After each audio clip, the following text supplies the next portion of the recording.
নমস্কার বন্ধুরা, বং কিচেন নতুন একটা রেসিপিতে আপনাদের স্বাগত জানাই। আমি যে রেসিপিটি করব সেটি একটা সাদা আলুর দমের নিরামিষ রেসিপি। তার জন্য আমি যা যা উপকরণ নিয়েছি আপনাদের দেখাবো। আর আপনারা যদি এখনও চ্যানেলটি সাবস্ক্রাইব না করে সাবস্ক্রাইব করবেন, লাইক শেয়ার কমেন্ট করবেন, পাশে থাকা বেল বাটনটি টিপবেন, তাহলে যে কোনো রেসিপি আপনাদের কাছে সবার আগে পৌঁছাবে। আর আমি এই রেসিপিটা কিভাবে করব শেষ পর্যন্ত না দেখলে একদমই বুঝবেন না। এর জন্য পুরোটা আপনাদের দেখতে হবে। এই রেসিপির জন্যে আপনারা দেখবার পরে বাড়ির লোকরা আপনাদের কাছে বারবার করে এই রান্নাটা, এই সাদা আলুর দমটা খাওয়ার জন্য বায়না করবে। তার জন্য আমি নিয়েছি 9টা আলু, মিডিয়াম সাইজের আলু নিয়েছি।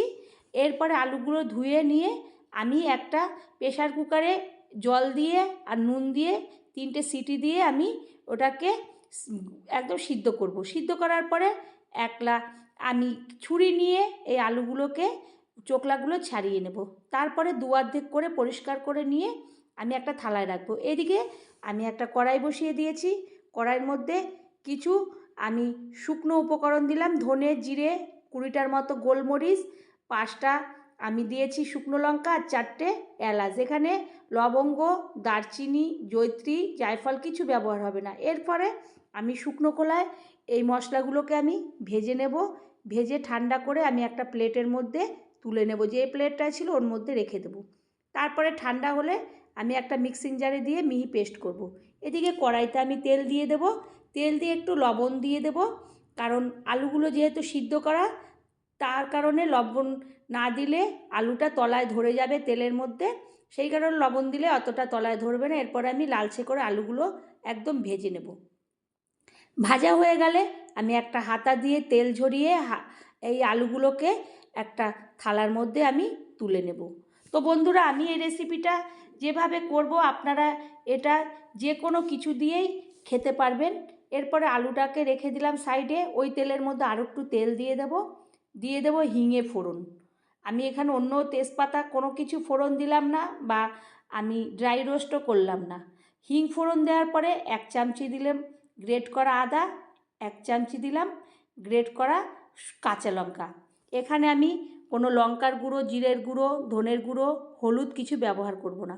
এরপরে এই হিং, কাঁচা লঙ্কা, আদাটাকে ভালো করে যখন আমার ভাজা হয়ে যাবে, কষানো হয়ে যাবে, ওর থেকে মশলাগুলোর থেকে তেল ছাড়বে, এদিকে আমি যে শুকনো খোলায় ভেজেছিলাম মশলাটা, সেই ভাজাটাও হয়ে যাবে।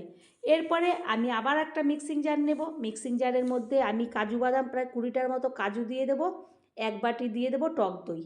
ঠান্ডা একদম ফ্রিজের থেকে বের করে নর্মালভাবে টক দইটা দিয়ে আমি একটা পেস্ট করে নেব। এরপরে ওই যে আদা, কাঁচা লঙ্কা, হিঙের যে করেছিলাম সেইটার মধ্যে এইটা ঢেলে দেব। দই কাজু বাদামটা ঢেলে দেব। ওই মশলার সঙ্গে আর দই কাজু বাদামটা ভালো করে কষাতে থাকবো।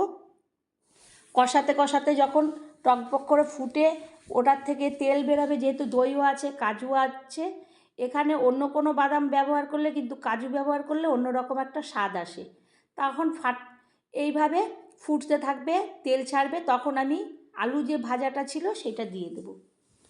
তো দিয়ে আমি ভালো করে কষাতে থাকবো। কাজু আর দইয়ের সঙ্গে আদা, তারপরে কাঁচা লঙ্কা, হিঙের সঙ্গে সুন্দরভাবে কষিয়ে নেব। কষাতে কষাতে তেল ছাড়তে শুরু করলে আমি 1 বাটি দুধ দিয়ে দেব।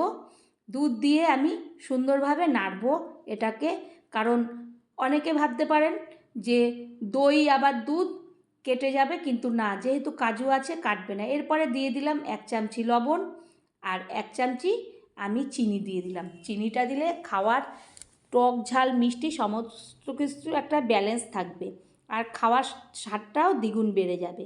তারপরে মিষ্টি দেওয়ার পরে নাড়াচাড়া করে আমি যে শুকনো খোলায় যে মশলাটা করেছিলাম সেটা দিয়ে দিলাম।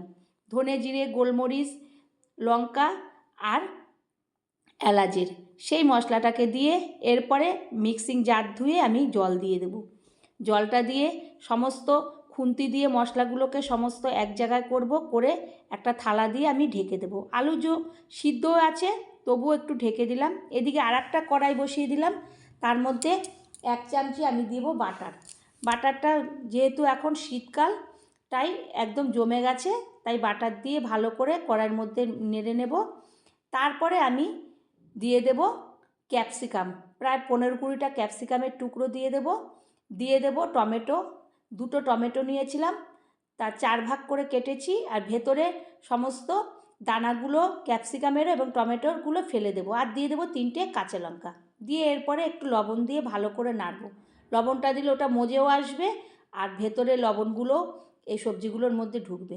তো বন্ধুরা, এইরকম একটা আলুর দম আপনি যদি না করে থাকেন, আজকের পরে একবার হলেও করবেন, দেখবেন দুর্দান্ত লাগবে খেতে, আর আপনার বাড়ির লোকটা আপনার কাছে বারবার করে এটা খাওয়ার জন্য বায়না করবে। তারপরে থালাটা তুললাম, তুলে আমি সমস্ত আলুর দমের মশলাগুলো চারিপাশ থেকে কাছিয়ে নিলাম।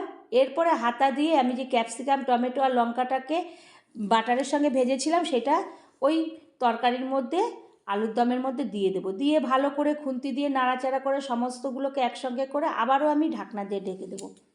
এই আলুর দমটা সাদা আলুর দম, তা আপনারা হলুদ দিয়েও করতে পারেন, তা আমি এখানে সাদা মতন করেছি।